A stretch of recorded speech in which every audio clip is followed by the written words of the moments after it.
Commander Olivia Martinez stood on the bridge of the UEA horizon, staring at the star map projected in front of her.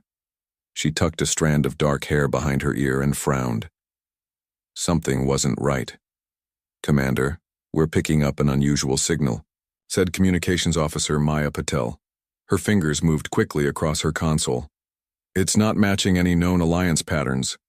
Martinez walked over to Patel's station. "Can you clean it up?" "Working on it."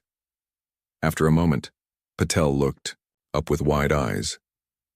"It's a distress call, Commander, from the Neverand system." The bridge fell silent.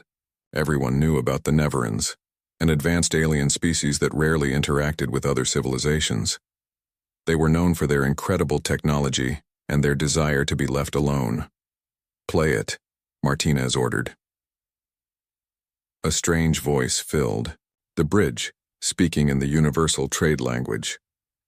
"This is High Elder Zathrax of Navora. Our sun is becoming unstable. Our predictions were wrong. We have days, not decades. We request immediate assistance from any vessels within range. Our people face extinction." Lieutenant Eric Harris spoke up from his weapons station. "The Neverand's asking for help? That's a first." "How far are we from their system?" Martinez asked the navigation officer. "At maximum speed, 18 hours, came the reply. Martinez tapped her fingers on the console. Alliance protocols were clear. They were on a patrol mission with specific objectives. Diverting to assist would require approval from command, which could take days. Days the Neverands didn't have. Send a message to command informing them of our intention to respond to the Neverand distress call," Martinez said finally. "But Commander," her first officer, Jack Reeves, stepped closer and lowered his voice. "That's not protocol. We need approval first." Martinez looked him in the eye. "By the time approval comes, there might not be anyone left to save. Send the message, but set course for the Neverand system immediately. I'll take full responsibility." Reeves nodded, knowing better than to argue further. Martinez had a reputation for bending rules when lives were at stake. It had earned her both admirers and enemies throughout her career. The Horizon changed course, its engines pushing to maximum speed. Martinez called a meeting of her senior staff to prepare for the rescue operation. "What do we know about their sun?" she asked Dr. Samantha Wells, the ship's science officer. Wells displayed a hologram of the Neverand star. "Based on the data we're receiving, it's experiencing premature helium flash. The Neverands predicted this would happen, but not for another 50 years. The star is already sending out massive solar flares. Within 3 days, it will release a final burst that will strip away their atmosphere." "Population?" Martinez asked. "Approximately 12 million on their homeworld," Wells answered. "They have colony ships, but they weren't scheduled to be ready for another decade." Martinez leaned forward. "So they have ships, but they're not ready. What's the biggest problem they're likely facing?" Jack Reeves spoke up. "If they try to launch, now the solar flares will destroy their ships before they can escape the system. They need protection they don't have." Martinez nodded slowly. "But we do. Commander, the Horizon shields weren't designed to protect against that level of solar radiation," Reeves objected. "Not the standard shields, no." Martinez turned to her chief engineer. "But what about that experimental shield modification you've been working on?" The chief engineer looked surprised. "The multi-layer harmonic shield? It's still theoretical. We've only run simulations." "Could it work?" The engineer hesitated. "In theory, yes. If we generate multiple shield layers oscillating at different frequencies, we could deflect much more radiation than our standard shields, but we've never tested it in real conditions." "Well, we're about to," Martinez said. "Get it ready." The next 18 hours were a blur of activity. The engineering team worked non-stop to modify the Horizon's shield emitters while the rest of the crew prepared for a mass evacuation operation. When they arrived in the Neverand system, the situation was worse than they had expected. The star was visibly unstable, sending out massive solar flares that reached almost to the orbit of the homeworld. The planet itself was surrounded by 3 massive colony ships, each over a mile long. "They're impressive," Reeves said, looking at the scans of the Neverand vessels. But their shield technology isn't designed for this kind of radiation. The first major flare will cook everyone inside. Open a channel, Martinez ordered. The face that appeared on the screen was humanoid, but distinctly alien. The Neveran had pale blue skin and large compound eyes that reflected light like opals. Intricate patterns were etched into the skin of its face and neck. I am Elder Zathrax of the High Council. You have responded to our call when we expected none would come. Who addresses us? Commander Olivia Martinez of the United Earth Alliance vessel Horizon. We're here to help you evacuate. Commander, your offer is appreciated, but I fear you do not understand the situation. Our ships cannot withstand the solar radiation once we leave the protection of our planetary shield, and that shield will fail within 26 hours.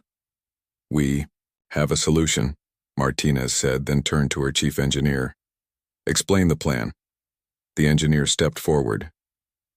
We've modified our shield technology to create a multi-layer harmonic effect. We believe we can extend this shield to protect your ships during launch and until you clear the radiation zone. Zathrax's compound eyes seemed to flicker with interest. This technology is unknown to us. It's experimental, Martinez admitted, but it's your best chance. There was a pause as Zathrax consulted with others off-screen. Finally, the Elder turned back. We accept your offer, Commander. The Neveran people place their trust in you. The next 24 hours tested the crew of the Horizon to their limits. The engineers worked continuously to maintain the experimental shields as they extended protection to the massive colony ships. The Neveran evacuation proceeded with remarkable efficiency, their people boarding the ships in orderly groups. As the final colony ship prepared to launch, a massive solar flare erupted, larger than any they had detected before. Alarms blared throughout the Horizon. Shields at maximum capacity, the engineer reported, strain evident in his voice. We're barely holding. Divert all non-essential power to the shields, Martinez ordered, and tell that last ship to hurry. The minutes dragged by as the final Neveran ship slowly rose from the surface. Just as it cleared the atmosphere, another flare erupted, even larger than the last. Shields failing, someone shouted. Martinez made a split-second decision. Position us between the flare and the colony ship. The Horizon moved into place, taking the brunt of the solar blast. The ship shuddered violently. Consoles exploded in showers of sparks, but the shields held just long enough for the Neveran ship to reach safety. As the radiation levels finally decreased, Martinez surveyed her damaged ship. There were injuries, but no fatalities. The Horizon would need significant repairs, but they had succeeded. Elder Zathrax appeared on the view screen again. Commander Martinez, there are no words in any language to adequately express what you have done for us today. The Neveran people owe you a debt that cannot be measured. No thanks. Necessary, Elder. It's what anyone would have done. No, Commander. It is not what anyone would have done. And among my people, a debt of life must be repaid. When humanity needs us, when you need us, we will be there, no matter how impossible the task. Martinez nodded, not fully understanding the significance of the pledge.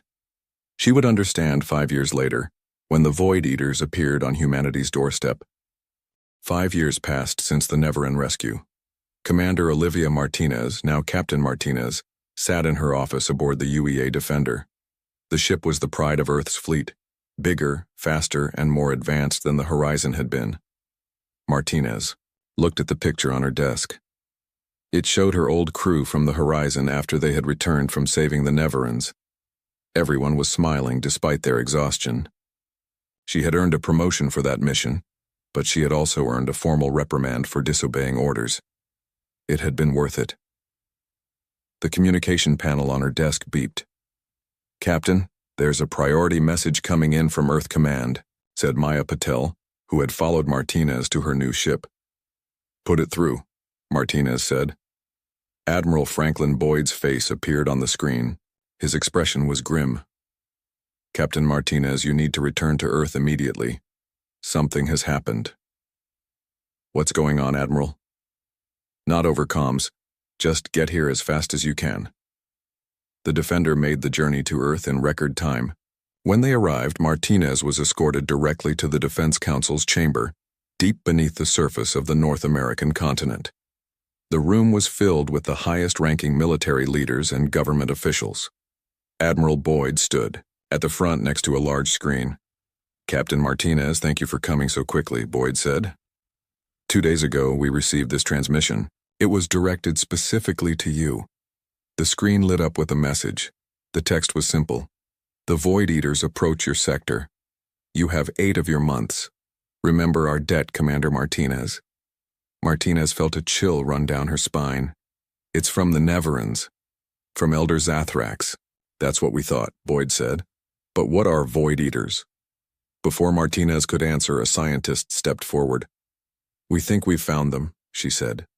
She tapped a command into her tablet, and the screen changed to show a deep space image. This was taken by our furthest observatory in the Kuiper Belt. The image showed what looked like a tear in the fabric of space. Around it, stars were disappearing.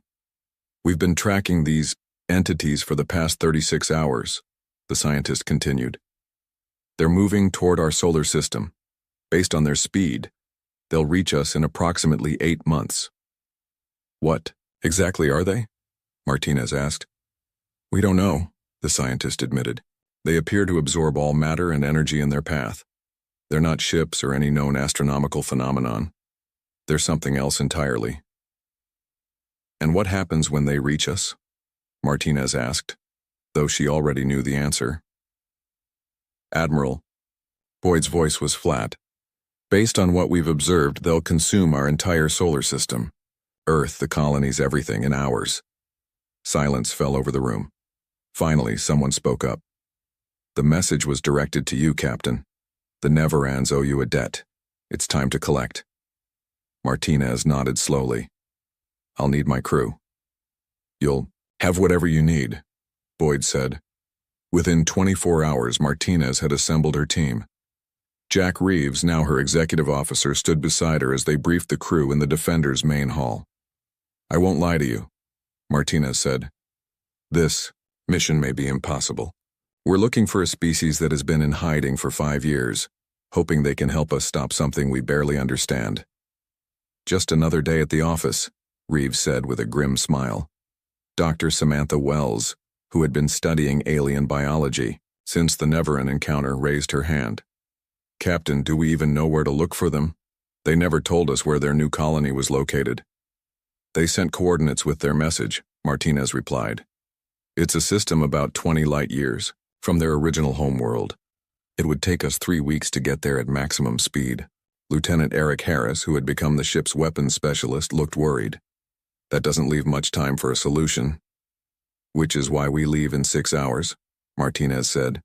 "Prepare your departments." Dismissed. As the crew dispersed, Martinez turned to Reeves. "Jack, do you think they can really help us, or are we just grasping at straws?" Reeves considered the question. "The Neverans had technology we could barely understand. If anyone can help us, it's them. But more importantly, they believe they owe us. That counts for something." "I hope you're right," Martinez said softly. The Defender departed Earth that evening. As they prepared to enter faster-than-light travel, Martinez took one last look at the blue planet on the view screen. She wondered if she would ever see it again. The journey was tense. Martinez had the crew working around the clock, studying the limited data they had on the Void Eaters and preparing for any possible scenario when they reached the Neveran colony. 19 days into their journey, Maya Patel called Martinez to the bridge. "Captain, we're approaching the coordinates, but there's nothing here. No planets, no star, nothing." Martinez frowned. "Check the coordinates again."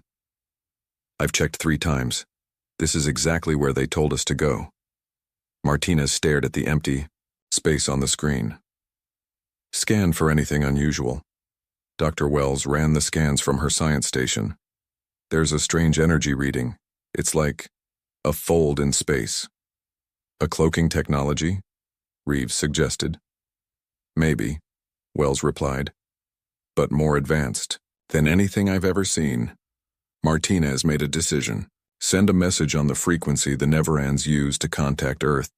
Tell them the defender has arrived, Captain Olivia Martinez commanding. They waited. Minutes passed with no response. Then suddenly the space in front of them seemed to ripple and tear.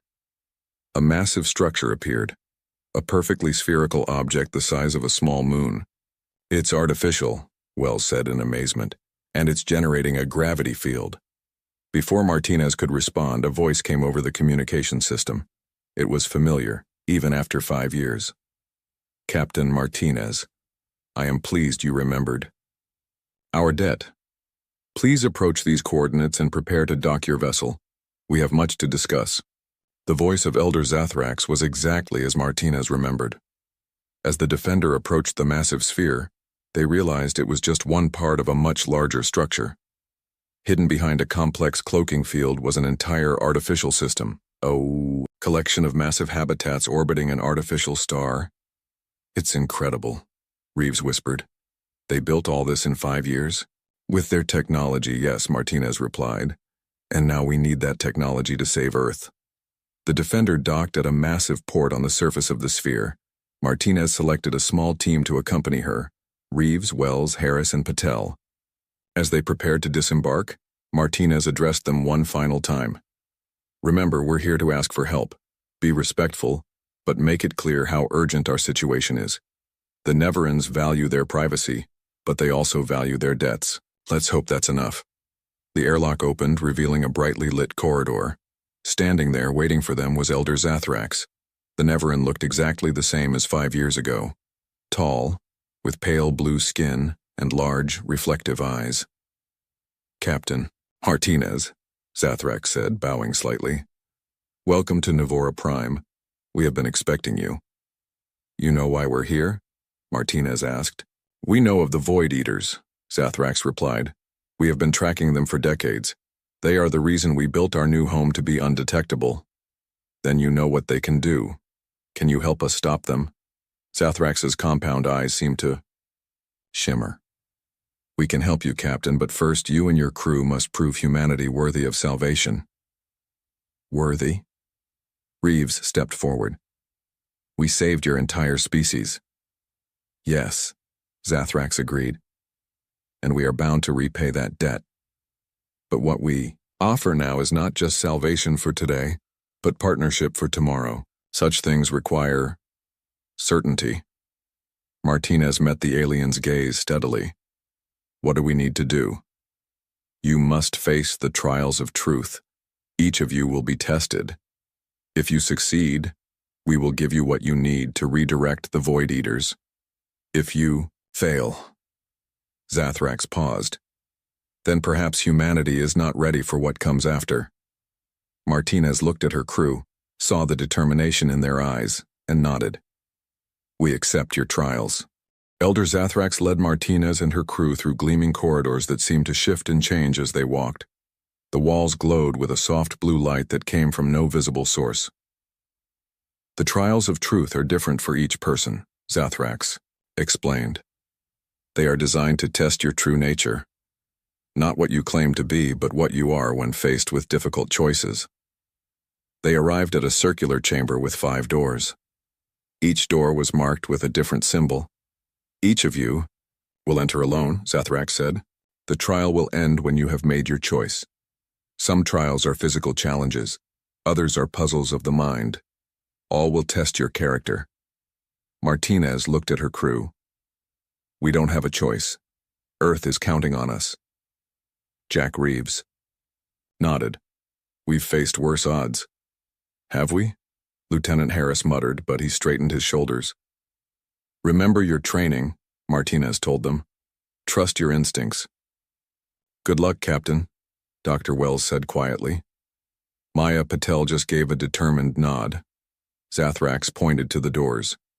When you hear the tone, enter your assigned room. The trials begin now. A soft chime echoed through the chamber. The 5 doors slid open. Jack Reeves entered the first door. Inside was what looked like an engineering room, but unlike any he had ever seen. Strange machines hummed and pulsed with energy. In the center of the room was a control panel with unfamiliar symbols. A timer on the wall showed 60 Earth minutes. A voice spoke from nowhere. Your oxygen will run out in 1 hour. You must solve the engineering puzzle to restore it. Begin. Reeves approached the panel. The symbols shifted and changed as he watched. He realized this wasn't just about technical skill. It was about adapting to completely alien technology under pressure. He took a deep breath and began exploring the system, trying to understand its logic. Dr. Samantha Wells entered a room that contained what appeared to be a miniature ecosystem. Plants and strange creatures she had never seen before lived in a sealed environment. But something was wrong. Many of the plants were wilting, and several creatures lay still. This ecosystem will collapse in 30 minutes, a voice announced. You have limited resources. Save what you can.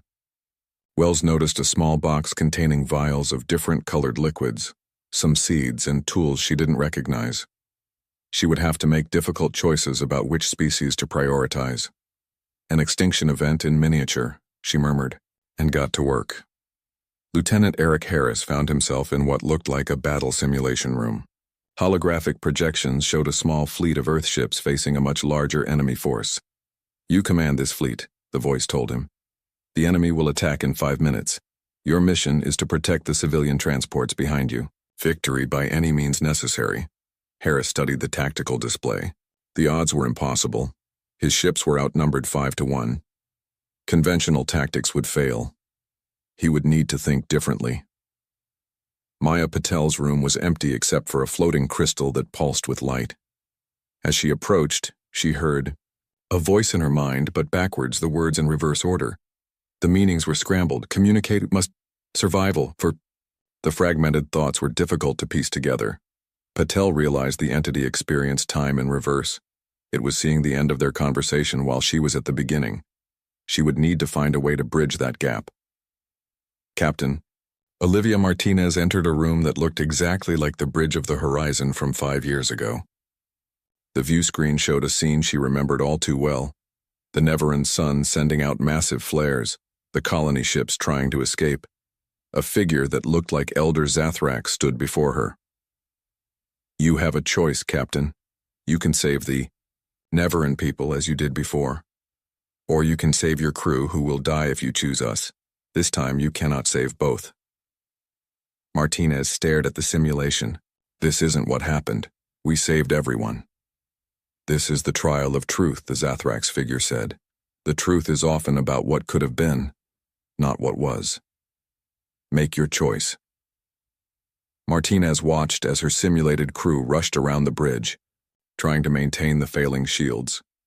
The Neveran ships were vulnerable, filled with millions of innocent lives. She had seconds to decide. In his trial, Reeves was sweating. The air was getting thin. He had figured out most of the system's logic, but one element eluded him. The timer showed 15 minutes remaining. Then he realized he was approaching the problem like a human engineer. The Neverans thought differently. Their technology wasn't just advanced. It was fundamentally different in concept. He cleared his mind and tried to see the system as a whole, not as separate parts. Suddenly the pattern became clear. He made the final adjustments, and fresh air flooded the room. Trial complete, the voice announced. You have adapted to the unknown. Doctor, Wells had managed to stabilize part of the ecosystem. She couldn't save everything. Some species were lost. But she had preserved the key predator-prey relationships and the primary plant life. Why these choices, the voice asked. I saved the keystone species, Wells explained. The ones that support the most other life. Sometimes you can't save everything, but you can preserve the foundation for recovery. Trial complete. You understand balance. Lieutenant Harris had tried every strategy he knew, but the enemy ships kept breaking through. Then he realized the simulation wasn't winnable through fighting. He ordered his ships to form a defensive formation around the civilian transports. Instead of attacking, they would absorb the damage themselves, sacrificing military assets to save civilian lives. As his simulated ships were destroyed one by one, the voice spoke. Trial complete. You understand that protection, not victory, is the true purpose of strength. Maya Patel had finally established a form of communication with the crystal entity. She had realized that she needed to think about the entire conversation at once. Beginning, middle, and end simultaneously. The entity shared knowledge about dimensions beyond human understanding. By the end of the exchange, Patel had learned to perceive time in a new way. Complete, trial, your, is, the entity communicated. Patel understood perfectly now. In her simulation, Martinez watched as the shields failed. She had made her choice to save her crew. The Neveran ships on the screen were engulfed in solar fire. "Why this choice?" the Zathrax figure asked. "Because it's honest," Martinez replied. "If forced to choose between my people and yours, I would choose mine. That's the truth. But the real truth is that I would never stop looking for a way to save everyone." The simulation froze. Truth acknowledged. Trial complete. One by one, they emerged from their trial rooms. Elder Zathrax waited for them in the central chamber. "You have all completed your trials," the elder said. "Your results were unexpected." "Did we pass?" Martinez asked. "Pass?" These were not tests with simple pass or fail outcomes. They were revelations of character. Zathrax's compound eyes seemed to flicker with something like respect. "Captain Martinez, your final choice was most surprising. Most who take the trials lie to themselves, choosing what they believe we want to see." "I'm not interested in games," Martinez said. "Earth is in danger. We need your help." "And you shall have it," Zathrax replied. "Your honesty, all of your responses, have convinced the Council that humanity is worthy of the knowledge we offer." Zathrax led them to a new chamber where several other Neverans waited around a large holographic display. "The Void Eaters cannot be destroyed," Zathrax explained.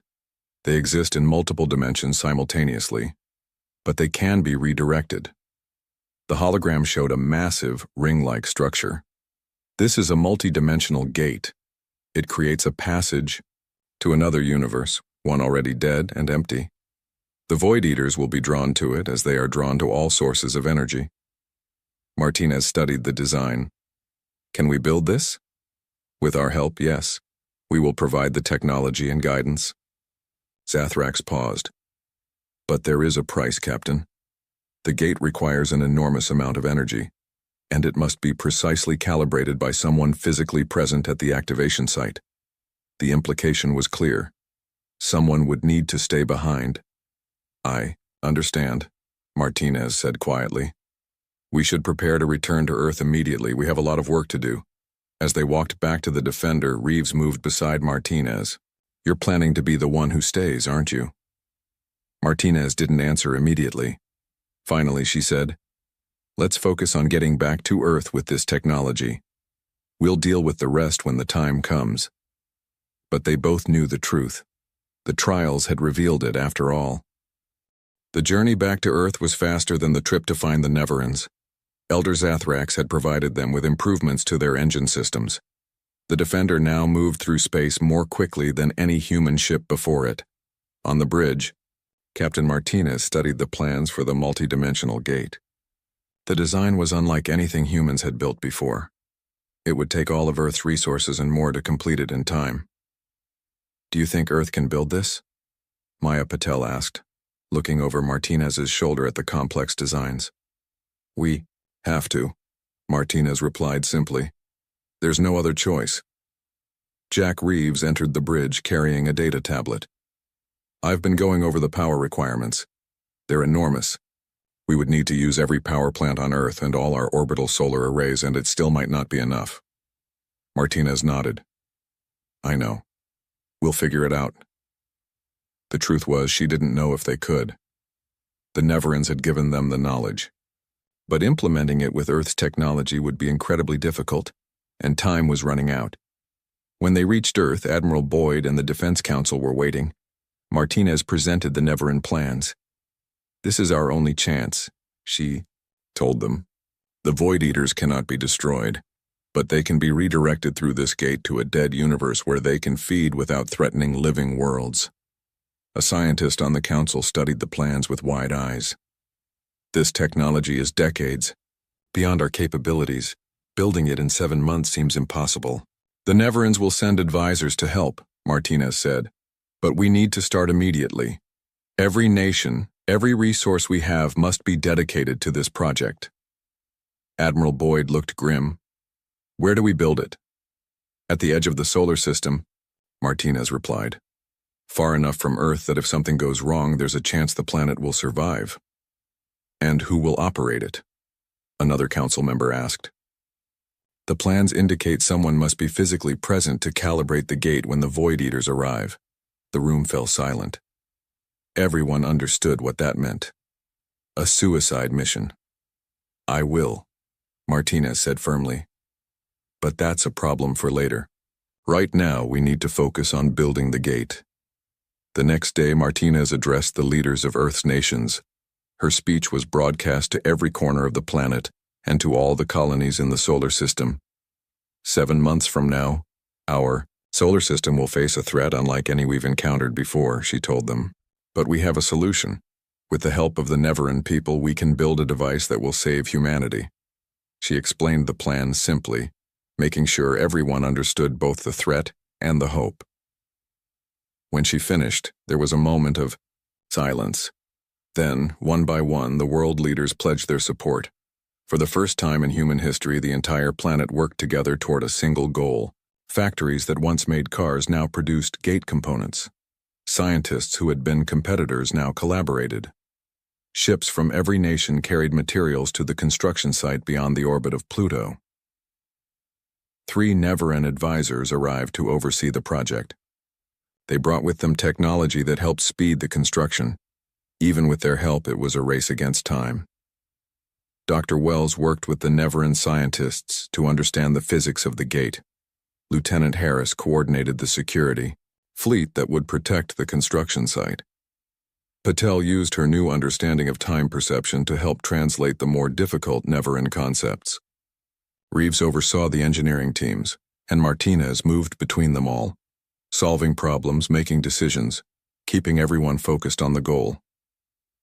4 months into the construction, they hit a major problem. The power systems weren't working, as planned. The gate was drawing more energy than predicted. We can't generate enough power, Reeves reported during an emergency meeting.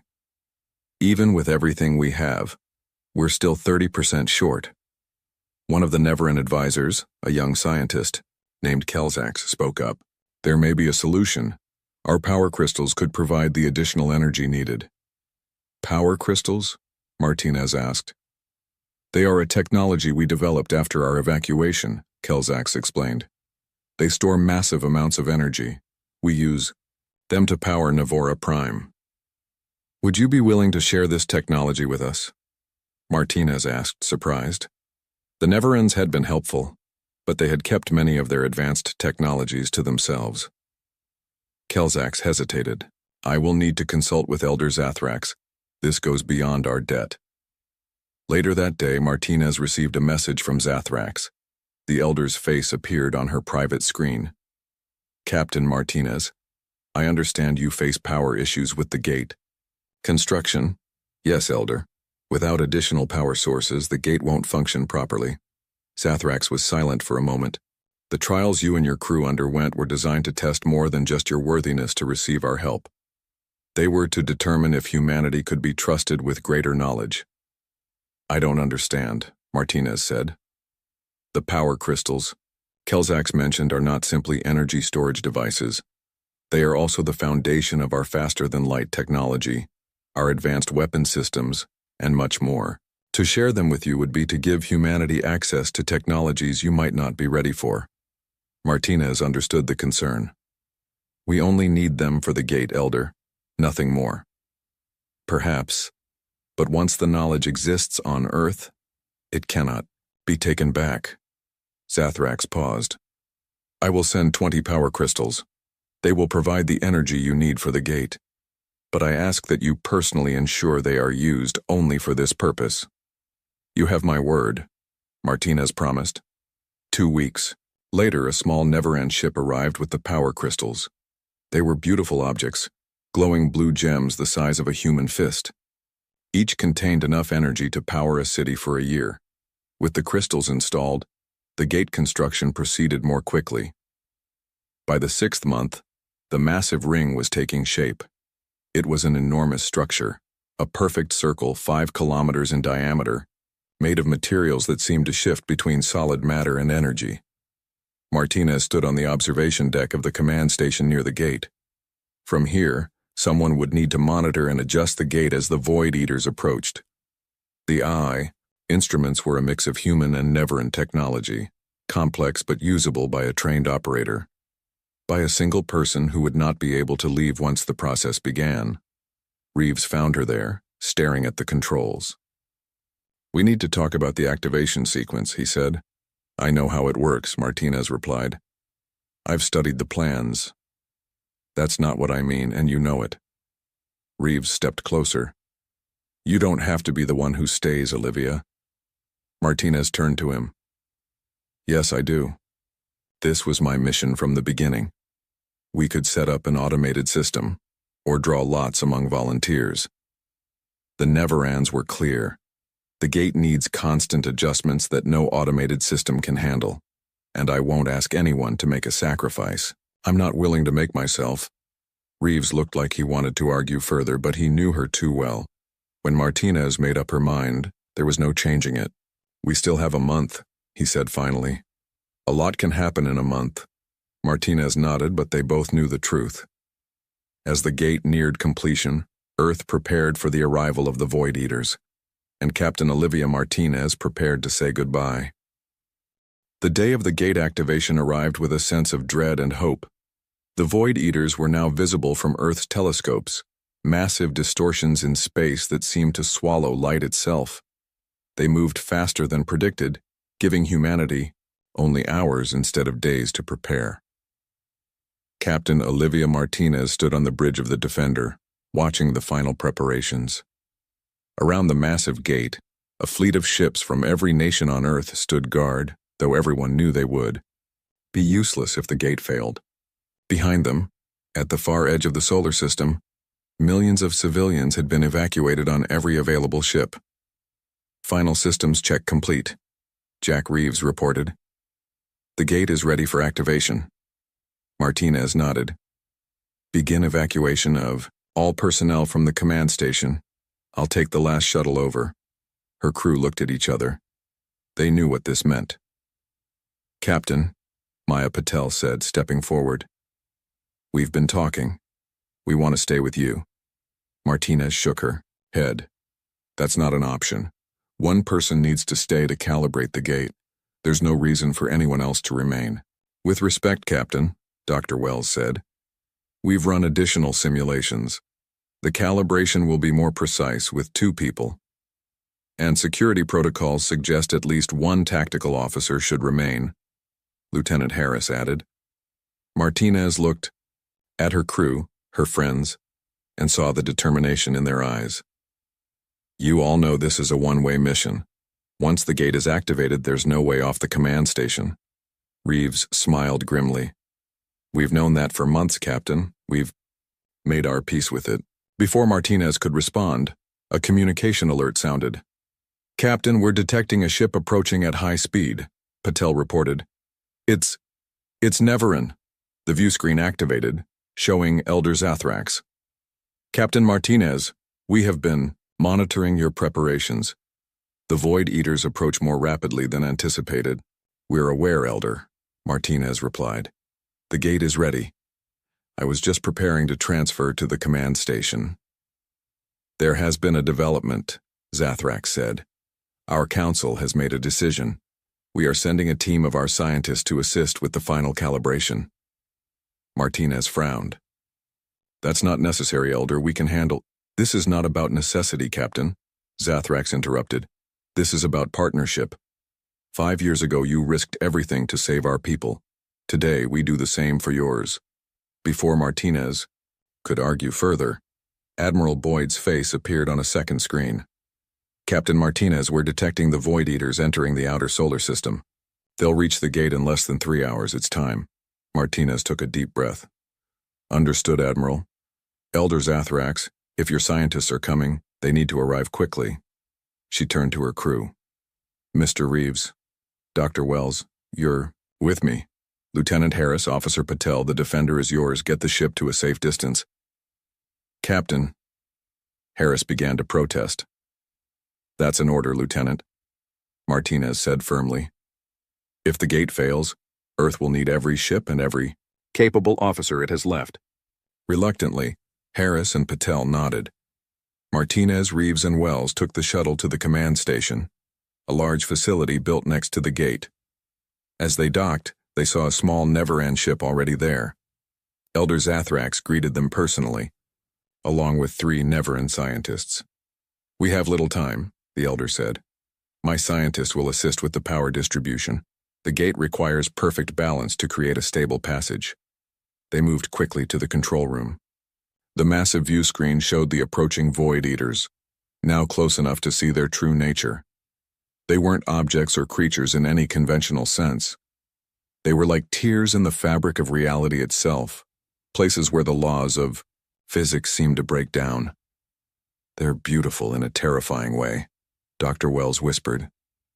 Let's hope they find the next universe just as appealing, Reeves said. The team worked quickly to prepare the gate. The Never-End scientists made adjustments to the power crystals, enhancing their output beyond what human technology could achieve. We're ready to begin the activation sequence, Martinez announced. All non-essential personnel should evacuate now. No one moved.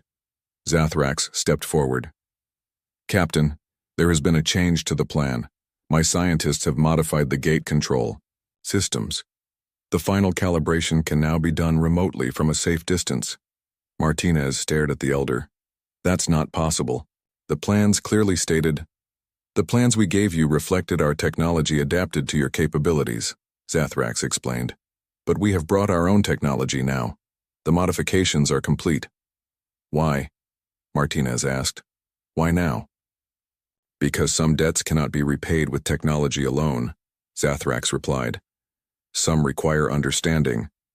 Your trials showed us that humans value sacrifice for others, not just your own kind, but all sentient life. This is a quality our people had begun to forget in our isolation. A warning alarm sounded. The Void Eaters have accelerated, one of the Never-End scientists reported. We have less than 30 minutes. Begin the evacuation, Zathrax ordered. Everyone to the ships. As they hurried toward the docking bay, Martinez pulled Zathrax aside.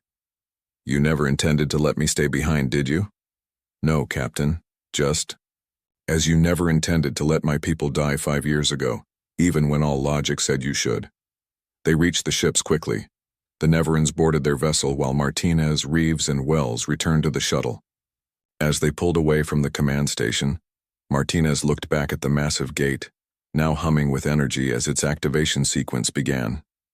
From the safety of the Defender, they watched as the gate powered up. The ring began to glow with an intense blue light. Energy patterns danced across its surface. In the center, space itself seemed to bend and twist. Gate is at 60% power, Reeves reported. The Void Eaters are changing course, Patel said. They're heading directly for the gate. They're drawn to its energy, Zathrax explained from his ship. Just as we planned. The gate's glow intensified. 80%, Reeves called out. 90, 100%, the gate is fully active. A massive burst of light erupted from the ring. When it faded, they could see what looked like a window into another universe, a dark, empty place devoid of stars or planets. The first void. Eater reached the gate. It paused for a moment as if studying this new phenomenon. Then, inexorably, it was drawn into the portal.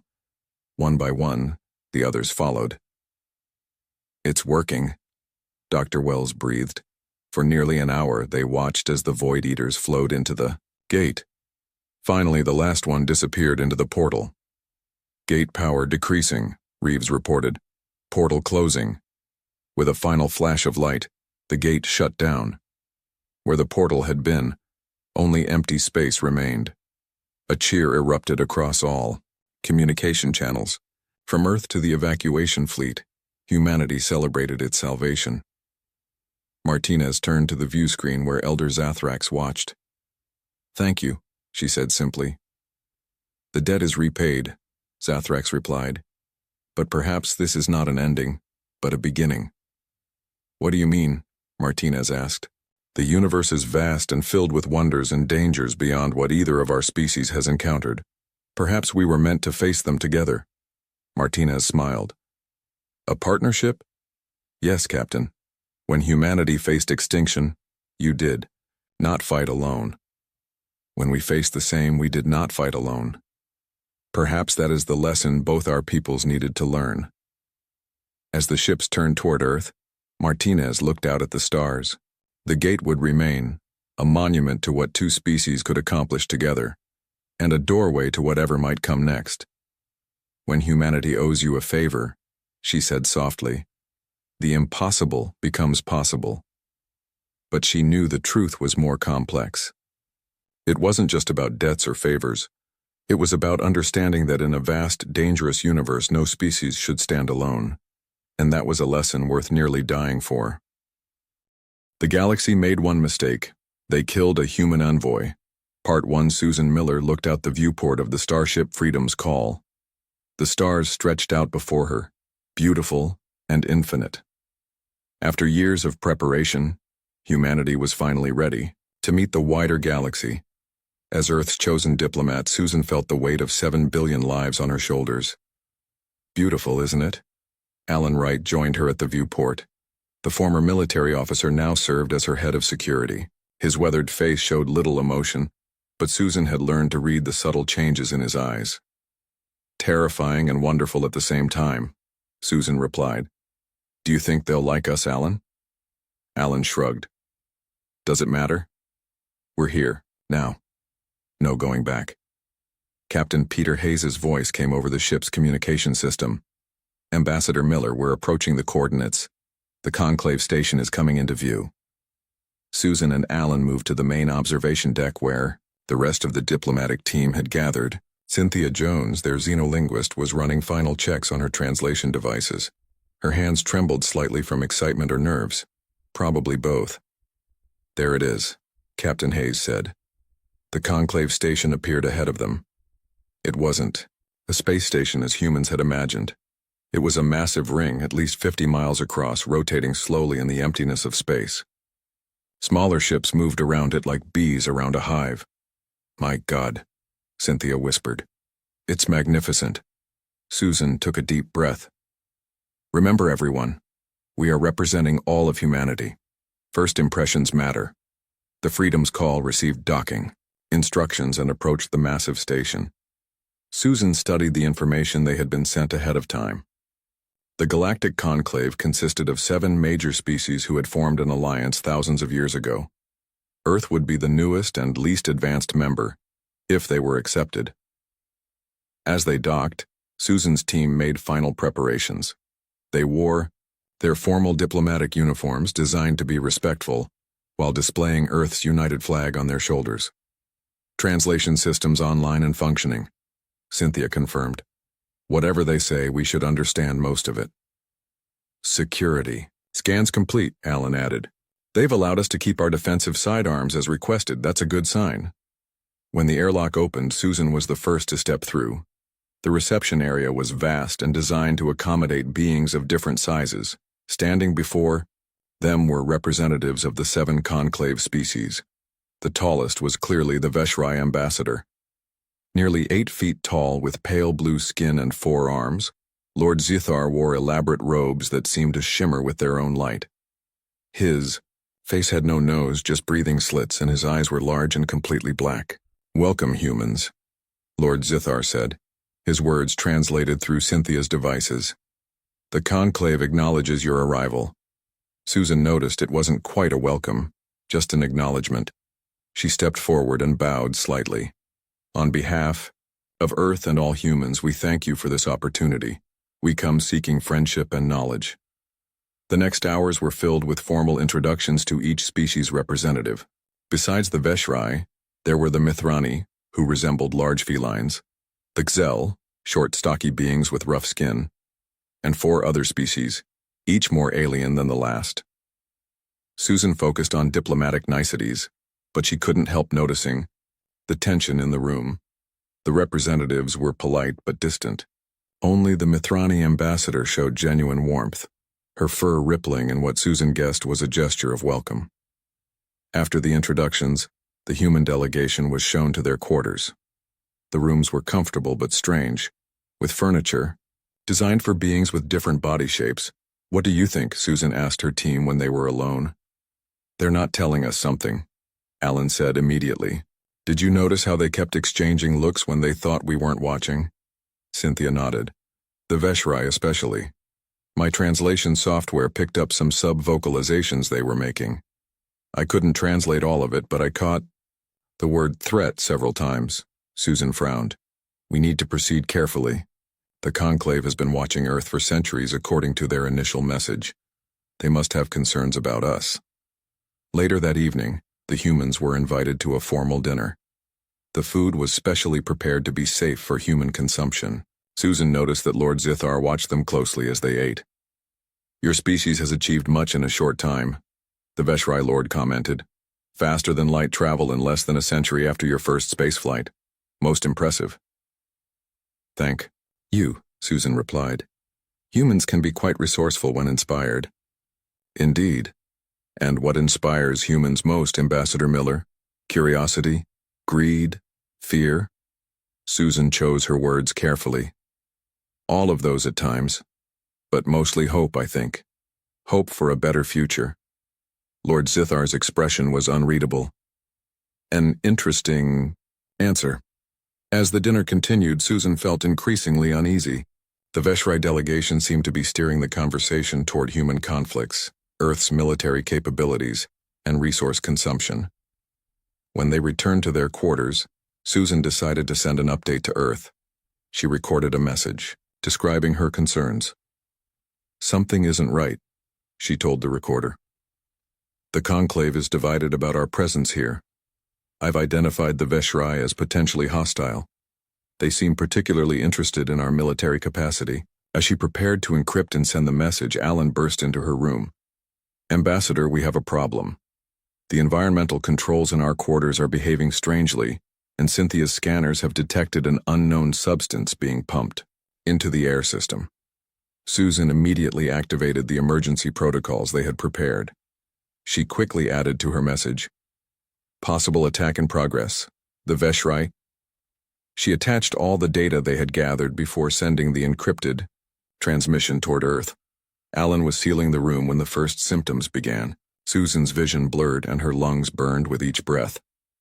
"Gas masks," Alan shouted, but his movements were already sluggish. Susan realized they wouldn't make it to the emergency equipment.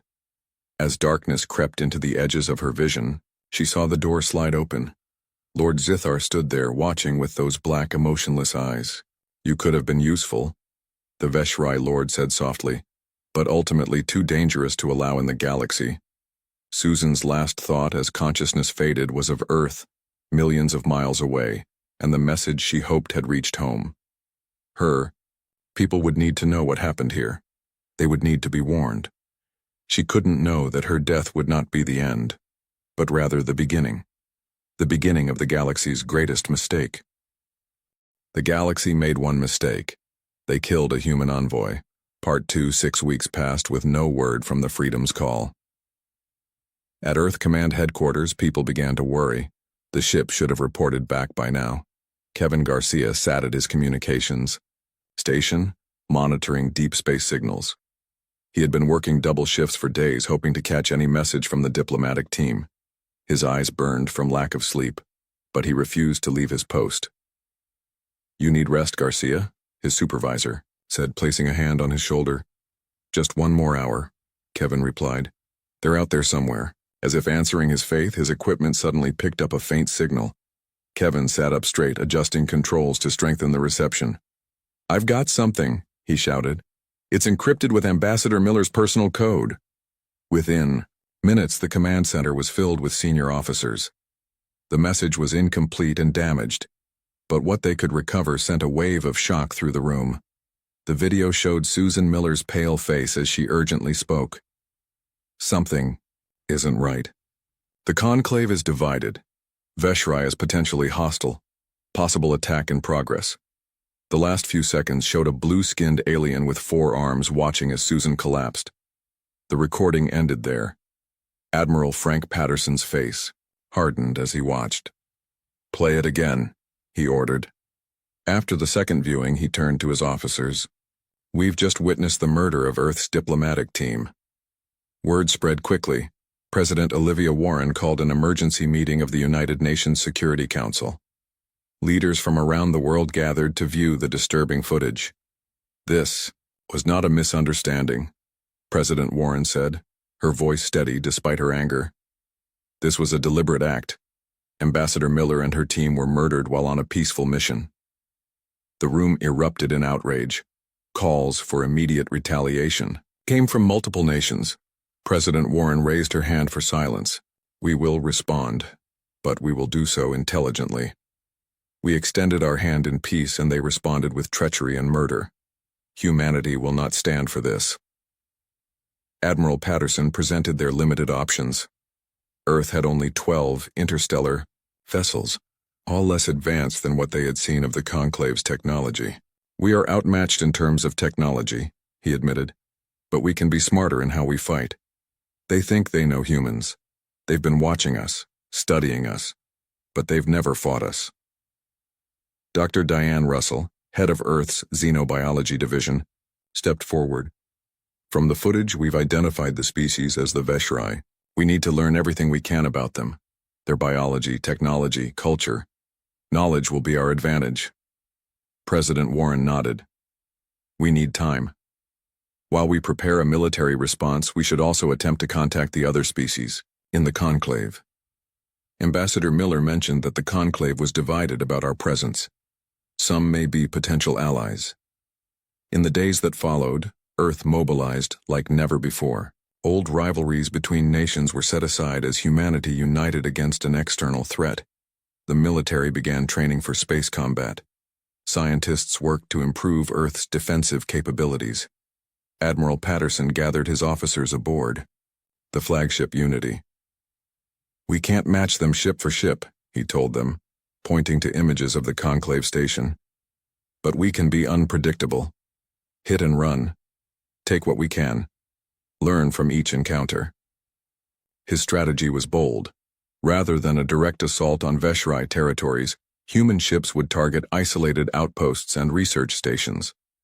Their goal was to capture technology and information, then disappear before reinforcements arrived.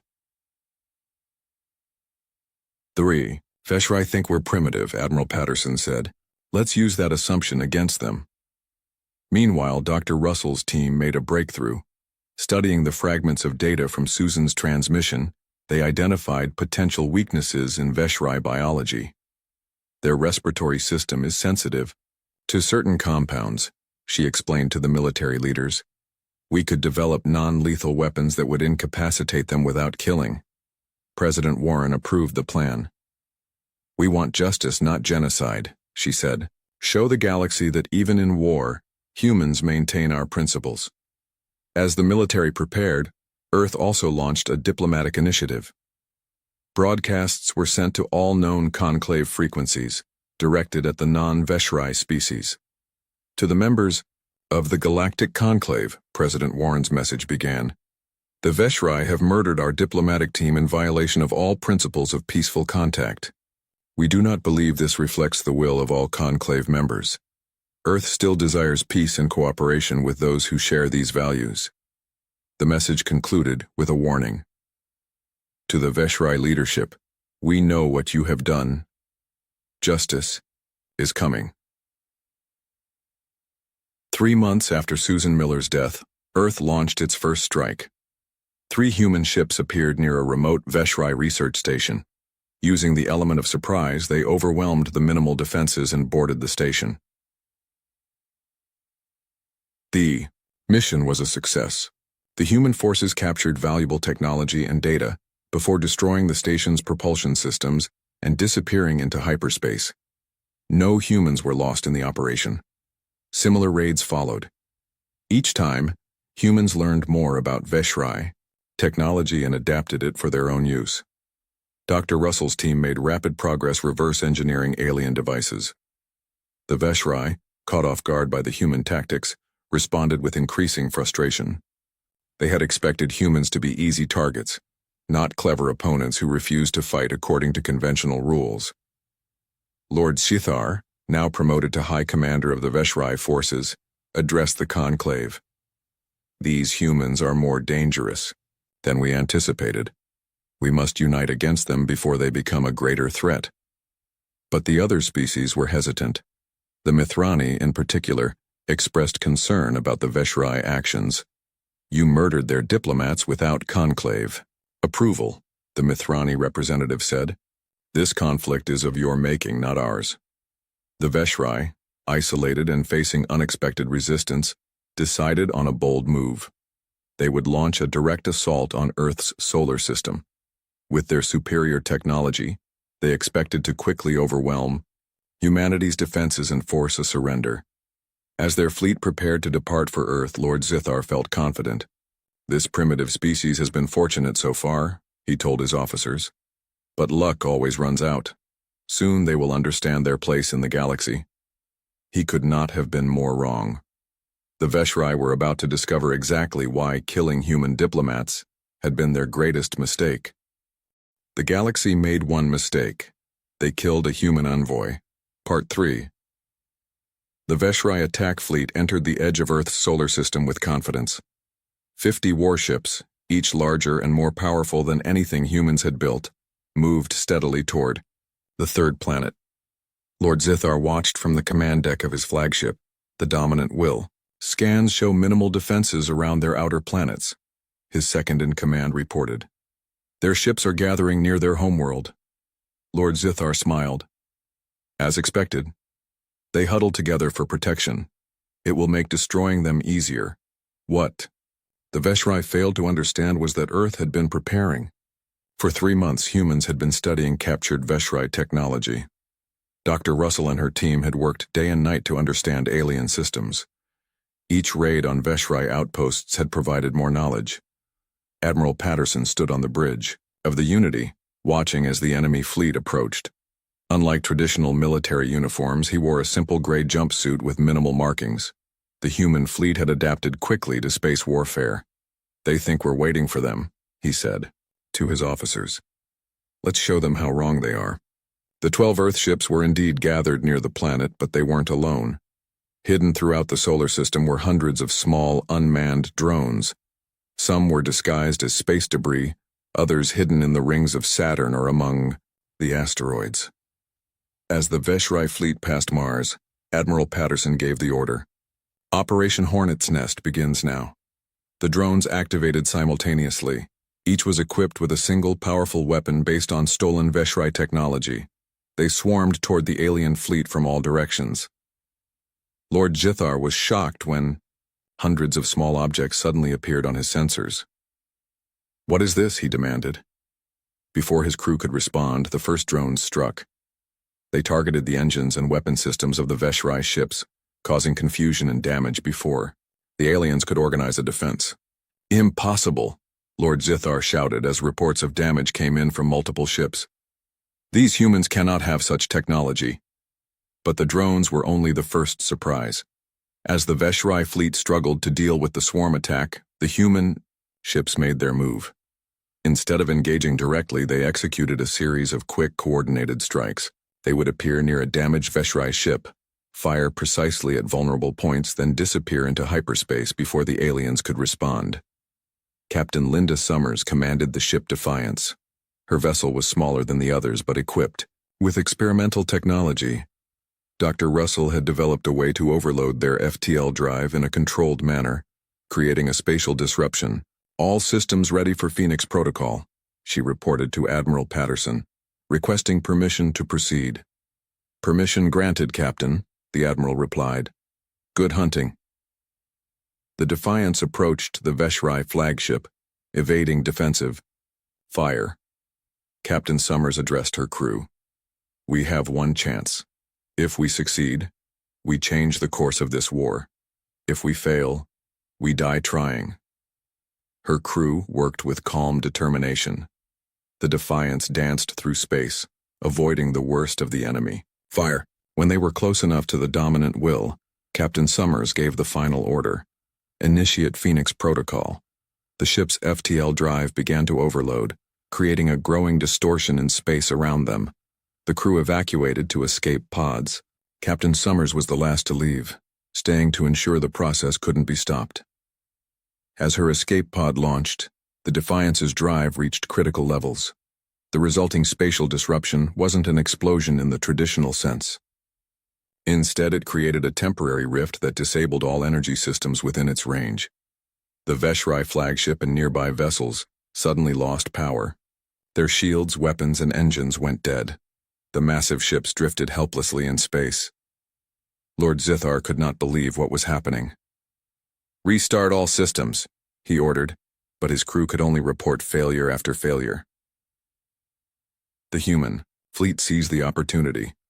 They targeted the defenseless HFY ships with precision strikes, disabling rather than destroying them. Within hours, the mighty attack fleet had been rendered helpless. Admiral Patterson opened a communication channel to the HFY flagship. "This is Admiral Frank Patterson of Earth. Your fleet is defeated. We could destroy you, but unlike you, we don't murder those who cannot fight back." Lord Zithar was forced to face the human admiral on the communication screen. "What do you want, human?" "Justice," Admiral Patterson replied simply. "For Ambassador Miller and her team.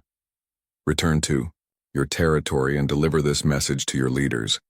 Earth is not your enemy unless you choose to make us one. We did not start this conflict, but we will finish it if necessary."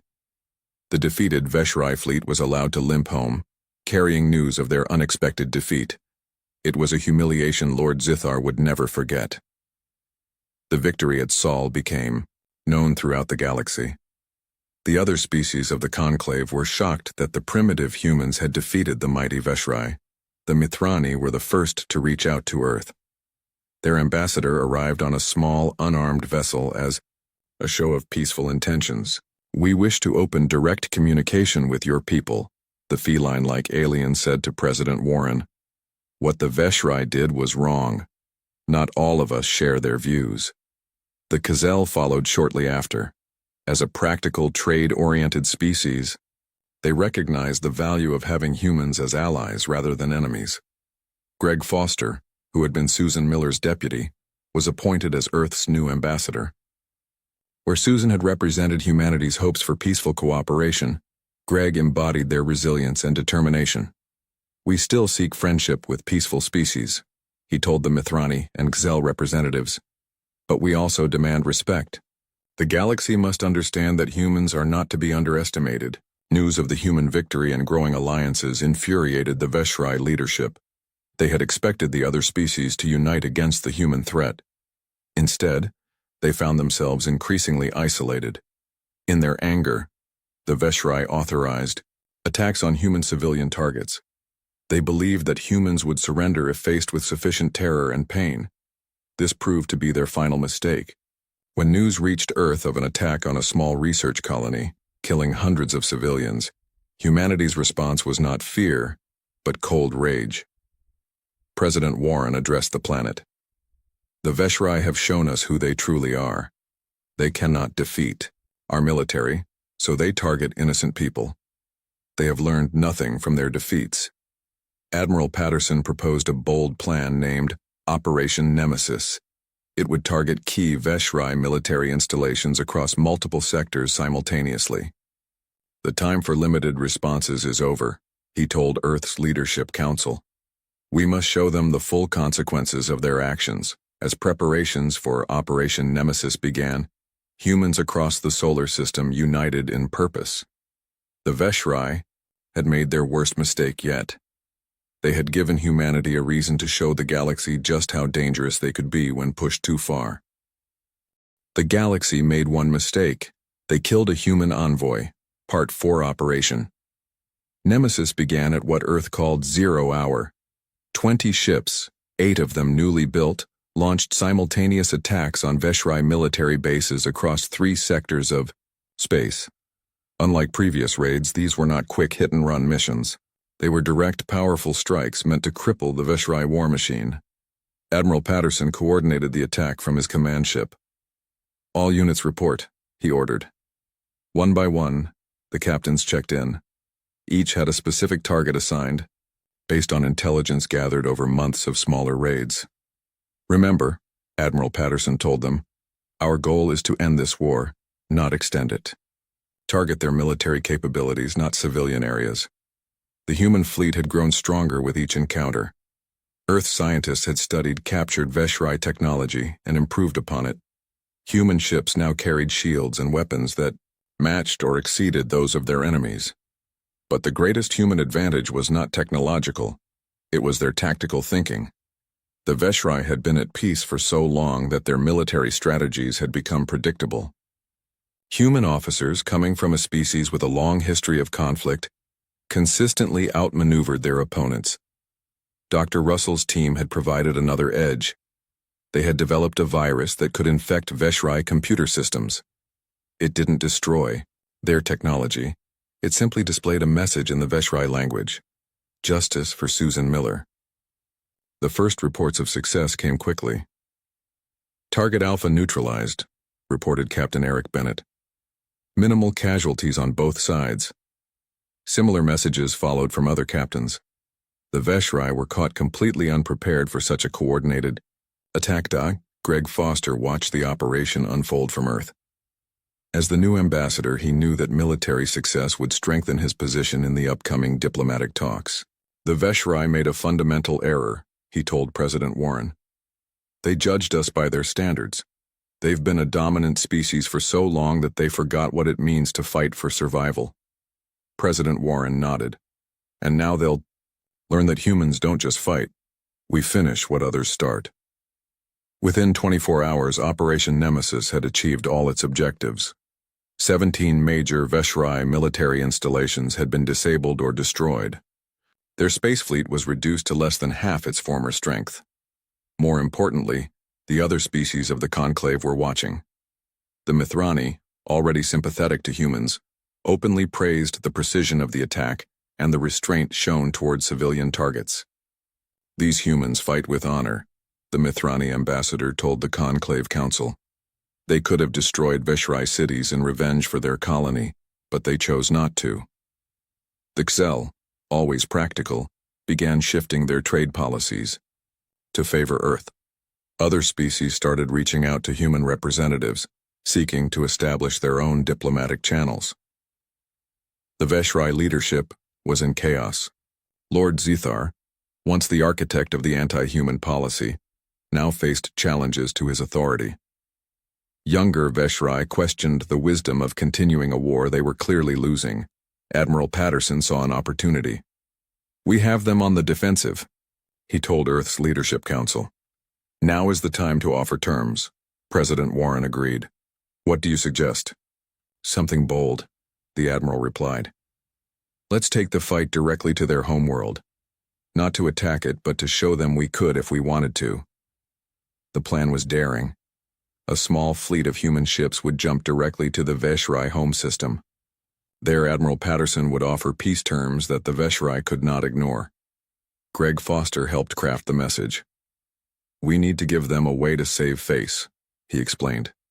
If we humiliate them completely, they'll just keep fighting out, of pride. 5 days later, Admiral Patterson's fleet appeared in orbit around the HFY homeworld. Panic spread across the planet as millions of HFY looked up to see human ships in their sky. Lord Zethar was forced to meet with the human admiral on neutral ground, a space station at the edge of the system. His 4 hands trembled slightly as he entered the meeting room. Admiral Patterson was already there, sitting calmly at the table. He wore no weapons, and had only 2 guards with him.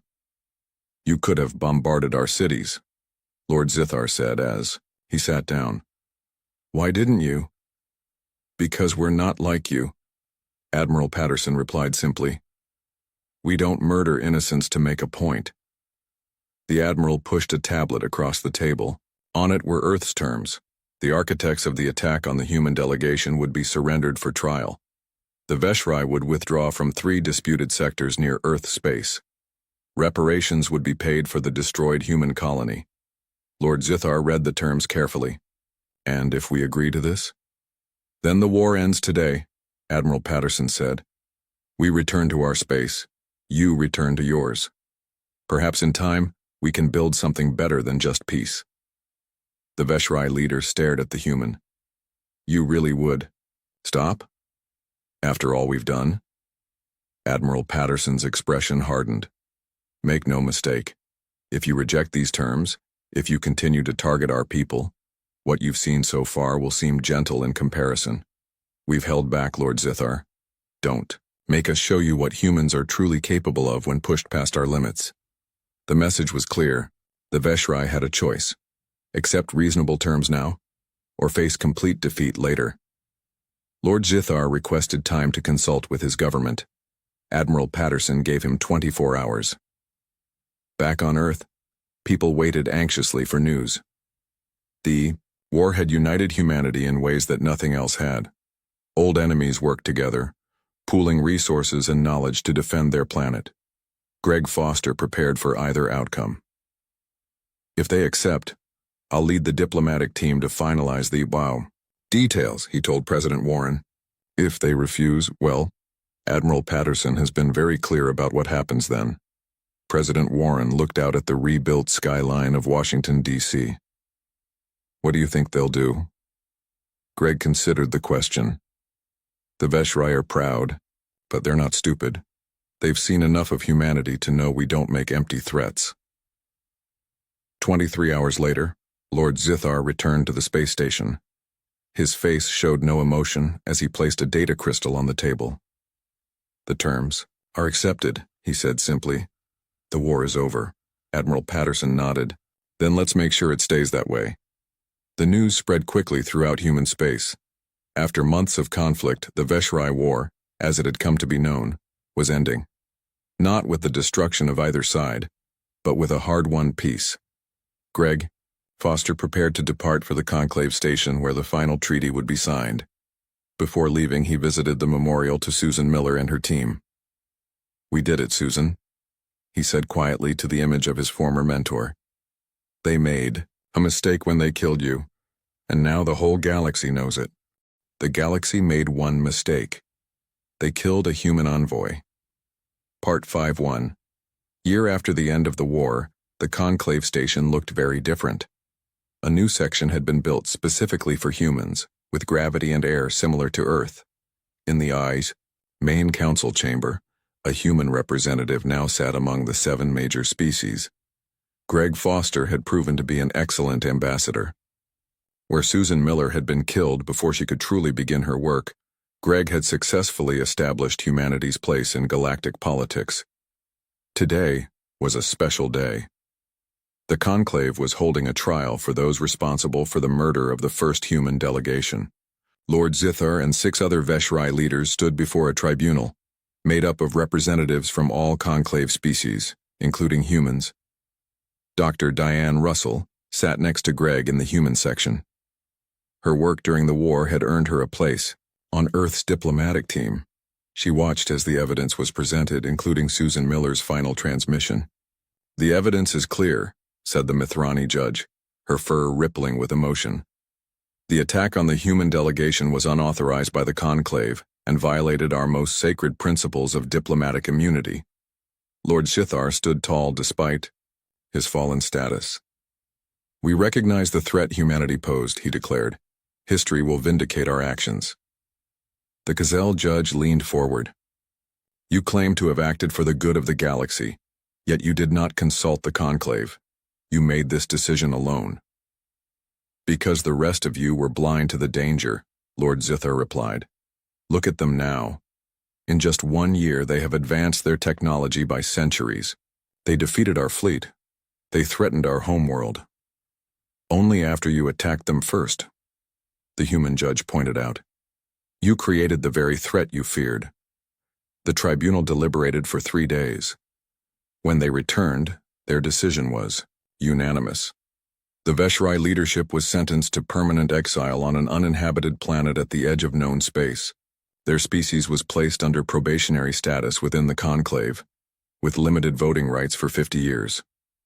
As the former Veshrai leaders were led away, Greg caught Dr. Russell looking sad. What's wrong? He asked. Justice has been served. I was thinking about Susan, she replied. She wanted peaceful contact. Instead, her death led to war. Greg nodded. Yes, but now we have peace. A stronger peace than we might have had otherwise. The galaxy knows what humans are capable of, both in war and in mercy. In the 5 years that followed, humanity's influence within the Conclave grew steadily. Earth ships now traveled freely through Conclave space. Human innovations in technology, medicine, and science were shared with other species. A memorial was established at the Conclave headquarters near the main council chamber. It showed holographic images of Susan Miller and her team. The inscription, written in both human and Conclave standard languages, read, "For Susan Miller and the First Contact Team, who gave their lives reaching out to the stars. Their sacrifice was not in vain." Admiral Patterson, now retired, often visited the memorial when he came to the station. Today he stood beside Captain Linda Summers, whose brave action aboard the Defiance had helped turn the tide of the war. "Do you think we did the right thing?" Linda asked. "Showing mercy to the HFY?" The Admiral was quiet for a moment. "Susan would have wanted it that way," he finally said. "And it taught the galaxy something important about humans. We fight when we must, but we prefer peace when possible." On the HFY homeworld, changes were happening too. The younger generation had taken control of their government. Many of them had studied human history and culture, trying to understand the species that had defeated them. Brelthar, the new HFY representative to the Conclave, approached Greg after a council meeting.